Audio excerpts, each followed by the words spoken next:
Welcome to the NBA Coast to Coast podcast brought to you by thelines.com. I'm your host, Nate Weitzer, flying solo today as Josh Lander flies across the Atlantic back from his vacation in Europe. We are going to continue our promise to bring you 2 game videos and a player props video each and every weekday as we do, and Josh will be back on the air tomorrow. Today we're looking at the Clippers at the Rockets here. I do like the Clips at minus 5.5, and I'll tell you why in a second. Let me run through the lines real quick. Before I do, of course, like and subscribe to the page if you haven't, so you will follow along and get each of these videos as they come out. The other one today is this first game, Charlotte plus 1.5 at Orlando. Do like the Magic, though, at home. Raptors minus 5.5 at the Pistons. Toronto missing their 2 most important players right now, Van Fleet and Siakam. The Thunder plus 12 at the Celtics. Thunder coming off a 145-point outing on Sunday in New York. Those Celtics are scoring with anybody. So total of 228 there. Maybe you want the over. Suns are plus 2 at Miami. Chris Paul still doubtful for the Suns as they struggle on the road. The Hawks are plus 4 at the Bucks. Going to have to watch the status of Drew Holiday there. Giannis is expected to return for the Bucks after they lost at the Spurs without him. And those Spurs are plus 7.5 at the Warriors in the nightcap. Staying away from that one. Clippers right now, though, minus 5.5, like I said, at Houston. Total is 220. And the total is a little dicey. The Clippers have been going under very steadily right now this season. Their defense has not slipped at all. They're allowing 107 points per game. The first 2 meetings with Houston in succession both went under by a healthy margin here. But the reason I like the Clippers is because their offense has pulled out of just a complete quagmire to start the season. They were actually even worse than the Lakers, and they're still dead last in points per game. But you see some of the different statistics starting to really improve for them. I mean, they're up to 109 points per game in their last 6, up from 103. So that's no longer dead last if you look at that sample. They're up to 15th in offensive efficiency and 11th in effective field goal percentage in their last 3. They've gone from 29th in free throw attempts to 9th in free throw attempts in their last 3. Gone from 22nd in 3-point shooting to 8th in 3-point shooting in their last 3. And that one is really the key from what we saw from the Clippers last year as they got used to playing often without PG, never with Kawhi, is spread you out, hit a bunch of threes. Luke Kennard back in the lineup, certainly going to help with that.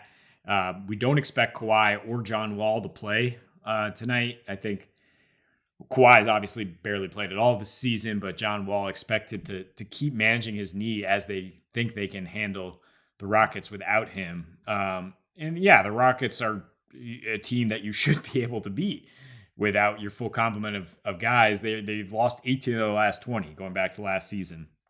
They failed to cover in 5 of their last 8, and they are 14-22 against the spread as home dogs since last year. Their 2 wins, I say 18 of the last 20. They beat Utah on a back-to-back situation, a home and home with the Jazz. The Jazz were coming off an overtime win in New Orleans, and then the Rockets managed to get them. And then they beat Orlando recently. In Orlando, they shot 24 for 48 from deep, which is just an unsustainable, incredible mark for them. But in general, their offense is not something to count on. They're 29th in shooting percentage and 2-point percentage, better from the 3-point line. But the Clippers certainly know how to defend this team. If you look at the last time they faced off, a 109-101 win for the Clippers in Houston. And you look at some of the stats, it's like, wow, how did the Clippers win this game? They're out rebounded. They gave up 16 offensive boards. They lost the free throw battle by 2. Well, they won it by keeping the Rockets very inefficient. They're 3 guys who are expected to kind of grow the franchise. Sengun had 26 and 13, but he fouled out. He was a minus 13. KPJ, 22 points, but shot 7 for 19 and had 6 turnovers. And Jalen Green, a nice 9 for 17 shooting line, 22 points, but he was also a minus 13 because he can't really guard anybody. So, I mean, the answer was the Clippers just shot more efficiently inside the arc. They should continue to do that. here. And like I said, their 3-point shooting is improving. The Rockets defense is just, you can do whatever you want against them. They're the 30th in effective field goal percentage and 2-point percentage, giving up the most fast break points per game, 4th most paint points, 4th most assists, 4th most points per game. And Ty Lue is a coach you definitely trust to capitalize on those weaknesses, especially now facing this team the 3rd time in the first month of the season. And then, I expect the Clippers defense to continue to be what carries them here. They're 12th in opponents' 3-point shooting, 4th in overall field goal shooting, 5th in points per game, and 2nd in free throw attempts allowed. Just a disciplined team. They're starting to pull out of that nosedive at the beginning of the season because, we didn't expect them to just come out on fire like that win projection indicated. I think it was 52.5 at some books. And it was just like, wow, the Clippers are not going to try that hard throughout the entire regular season. But they're also not just going to, come out that slowly and just deal with that. In the West, it gets early, late, as they say.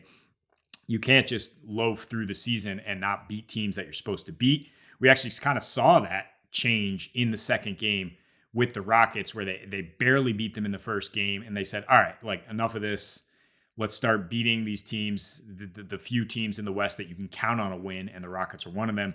So they beat the Rockets, covered the spread, and they're 4-2 straight up and against the spread in their last 6.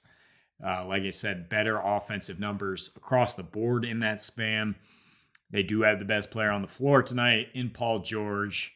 And Reggie Jackson, I think, gonna have a nice game. Going to look at him in player props at 14.5 points. Marcus Morris also had a nice game there in the second matchup with the Rockets. I think there's enough vets, enough depth here for the Clips to cover this one. I am almost certain they will win, so I would look at different teaser angles. I think if you want to tease it in this game, I would tease up and take under 224, but I think the preference would be to tease with another game, maybe that Thunder Celtics game I mentioned off the top, to get that total down to 224 and take the over there. I really like a lot of points anytime the Celtics are playing right now. Their defense has not been incredible, and their offense is the best in NBA history thus far. So that is all the time we have for you in this one, though. Like and subscribe to the page. I will be back bringing you our take on the Magic and Hornets, as well as our favorite video, player props. And until we see you next, happy betting.